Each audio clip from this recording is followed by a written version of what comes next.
देखो भगवान भाव के भूखे, ये कल हमने सिद्ध करके आपको बताया था।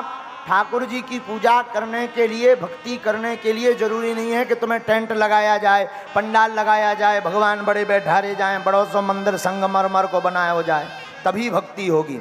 भगवान की भक्ति तो कहीं पर भी रह करके भी, किसी भी परिस्थिति में रह करके भी की जा सकती है। हमारे एक संत कहते थे, जिस देश में जिस वेश में परिवेश में रहो, राधा रमण राधा रमण राधा रमण कहो। चाहे जिस देश में रहो या परिवेश में रहो, गोविंद का गुणानुवाद लो, गाओ, कीर्तन करो। भगवान के पास जाने के लिए जरूरी नहीं कि तुम सोना चांदी लेकर जाओ, मेवा फल लेकर के जाओ। पत्रम पुष्पम फलम तोयम यो में यथा प्रयक्षति। भगवान कहते पत्र हो, पुष्प हो, कुछ ना भी हो। कोई हमसे पूछे, महाराज भगवान के लिए बढ़िया उपहार बताओ, क्या ले जाएं मंदिर में?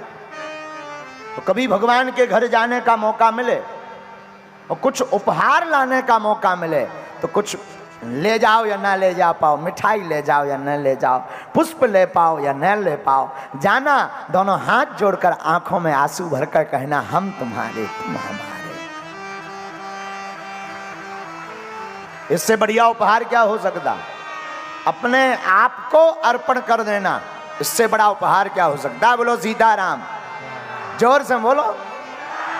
अच्छा, हम लोग सोचते हैं हमने भगवान के ऊपर 1 किलो सेव फल चढ़ा दे, अब ये टन न हो गए, अब फ्री है, अब तो भगवान हमने सेव फल ही खबा दे। क्या भगवान सेव के भूखे हैं? अद्भुत बात देखना, जो भगवान पूरे संसार को उजाला दे रहा, हम उसको दिया दिखा रहे हैं। कितनी विचित्र बात। पूरे संसार को कोटि सूर्य समप्रभा, करोड़ों सूर्यों के समान जिनका तेज पुंज प्रकाश है, उन भगवान को हम समझते हैं कि भगवान को दीपक दिखाएंगे तो भगवान प्रसन्न होंगे। बाहर दीपक जले या ना जले, वैसे जलाना तो चाहिए प्रतीकात्मक रूप में, कहीं ऐसा ना हो कि आप बंद कर दो। लेकिन बाहर दीपक जले या ना जले, मन में ज्ञान का दीपक जलना बहुत जरूरी है।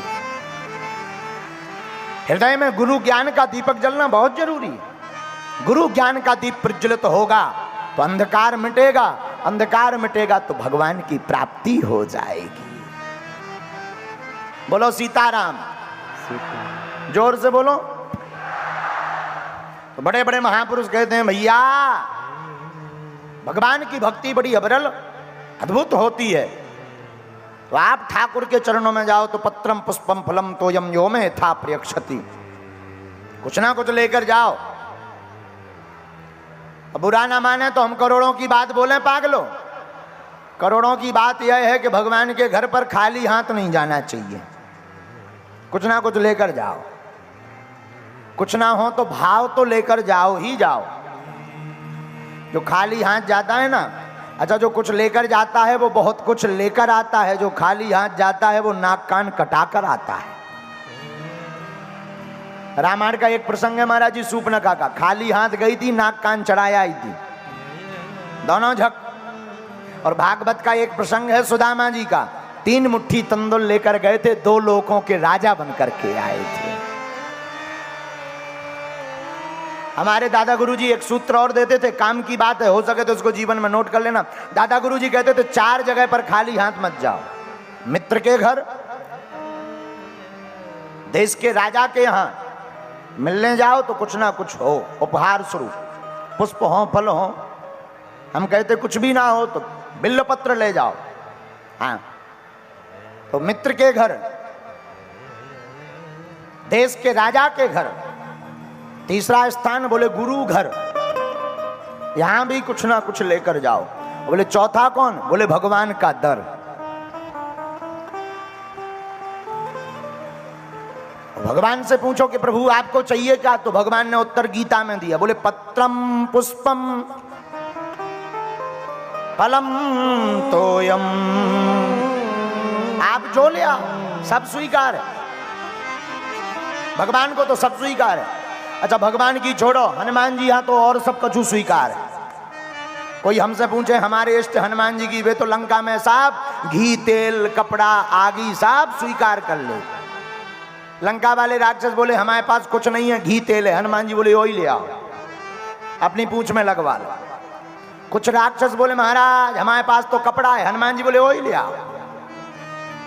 तो रहा न नगर बसन घृत तेला, बाड़ी पूंछ कीन कपि खेला। हनुमान जी ने सबके कपड़ा बनवा लिया। एक जगह छोटी सी किताब में हमें वर्णन मिला कि हनुमान जी से एक राक्षस बोला कि पूरे नगर का घी खत्म। हनुमान जी बोले कहां गया? राक्षस बोला आपकी पूंछ में लग गया। तो हनुमान जी बोले तेल? बोले तेल खत्म। हनुमान जी बोले वो कहां गया? बोले वो भी पूंछ में लग गया। हनुमान जी बोले कपड़ा? बोले जितने पहने हैं बेभर बचे कहा है, बाकी ठंड में ओढ़ने वाले भी बांध है। हनुमान जी बोले कहां? बोले पूंछ में। हनुमान जी बोले सच में? बोले हाँ। हनुमान जी बोले और श्रद्धा हो तो थोड़ा और ले आओ। और ज्यों पूंछ में जो कपड़ा बांध में सोई हनुमान जी 1 इंच बढ़ा दे दें, 1 इंच बढ़ा दे। वो आप रामायण की चौपाई पढ़ोगे तो रामायण में आया है वर्णन, बाढ़ी पूंछ कीन कपि खेला। हनुमान जी ने खेल किया। और हम उस किताब में पढ़ रहे थे, उस किताब में लिखा था, हनुमान जी ने फिर कहा कि क्यों भाई राक्षस और बचो कछु? राक्षस बोलो हुजूर सब खत्म है। हनुमान जी बोले जितने जे कपड़ा पहने हैं जे और बांध दो, जे कहां रह जाए। कपड़ों को बांध लिया। एक धन्य है वीर बजरंगबली, जब लंका जलाने के लिए उलट पलट लंका सब जारी। हनुमान जी जब लंका जलाने लगे तो किसी ने पूछा तुम घर घर क्यों जा रहे? बोले चंदा भी तो घर घर से आया, रसीद भी तो घर घर से कटी। इन लोगों ने घर घर से चंदा दिया है, क्यों छोड़ दें? हनुमान जी चले जा रहे थे तो एक विभीषण करग्रह नाही, एक विभीषण जी का घर छूट गया। हनुमान जी से किसी ने, पत्रकारों ने माइक लगा दिया, हे महाराज वापस लौटो, जो घर रह गए जला बे हैं। हनुमान जी बोले लिस्ट में चेक करो इनके घर से चंदा आओ। तो राक्षस बोले नहीं इनके घर से नहीं आओ। हनुमान जी बोले जब चंदा ही नहीं आओ तो प्रसाद क्यों दें? तो जारा नगर निमिष एक माही, पर एक विभीषण कर ग्रह नाही। पूरे नगर को जलाया पर विभीषण के घर को नहीं जलाया। एक संत हमसे बहुत ऊंची बात बोल रहे थे, बोले विभीषण का घर इसलिए नहीं जलाया क्योंकि चंदा नहीं आया। दूसरा कारण यह था इनके घर के बाहर रामायुध अंकित ग्रह, शोभा बरन न जाए, नव तुलसी का वृंद तहे, देख हरस कपिराय। इनके घर के आगे राम लिखा था, जहां राम लिखता है हनुमान जी उस घर को जलाते नहीं बचाते हैं, जहां राम नहीं लिखता है उसको जला देते हैं। ये हनुमान जी की लीला। और देवताओं की तो छोड़ो, हमारे हनुमान जी तो सब स्वीकार कर लेते हैं, आगे भी। हाँ, एक बात तो छोड़ ही दी हमने बीच में। पुस्तक में लिखा है कि जब हनुमान जी की पूंछ में कपड़ा बन गो, तेल लग गो, घी लग गो, एक राक्षस आगी लेके आओ। हनुमान जी बोले जा का है? बोले आगी। हनुमान जी बोले यही ले आओ। अच्छा, राक्षस को लगा कि आगी लगेगी तो पूंछ जलेगी तो बंदर चिल्लाएगा। लंका वाले हनुमान जी को बंदर नहीं कहते थे, मरकट। क्या कहते थे? मरकट। अच्छा, मरकट क्यों कहते थे? लंका वालों ने नाम निकाल रखा था, क्योंकि हनुमान जी मारत भी हते और काटत भी हते, इसलिए उन्होंने दोनों को जोड़ के नाम बना दिया मरकट। मरकट माने भी बंदर ही होता है। बोलो सीताराम। भगवान गीता में कहते पत्रम पुष्पम फलम तोयम यो में यथा प्रियक्षति। आपको जो प्रिय लगे भगवान के चरणों में अर्पित करो। और एक संत बहुत अच्छी बात बोलते थे, एक महात्मा कहते रोज रात को सोते समय भगवान को पुण्य और पाप दिन भर के दोनों अर्पण कर देना चाहिए। दोनों अर्पण कर देना चाहिए। और भगवान कभी भी उपद्रव भी, कई बार विपत्तियां आ जाती हैं, भगवान को खोरी मत देना, भगवान पर आरोप मत लगाना। जीवन में दुख आए तो समझना तुम्हारे पुण्य कम हो रहे हैं, दुख आवे तो समझना पाप कम हो रहे हैं, और सुख आवे तो समझना पुण्य कम हो रहे हैं।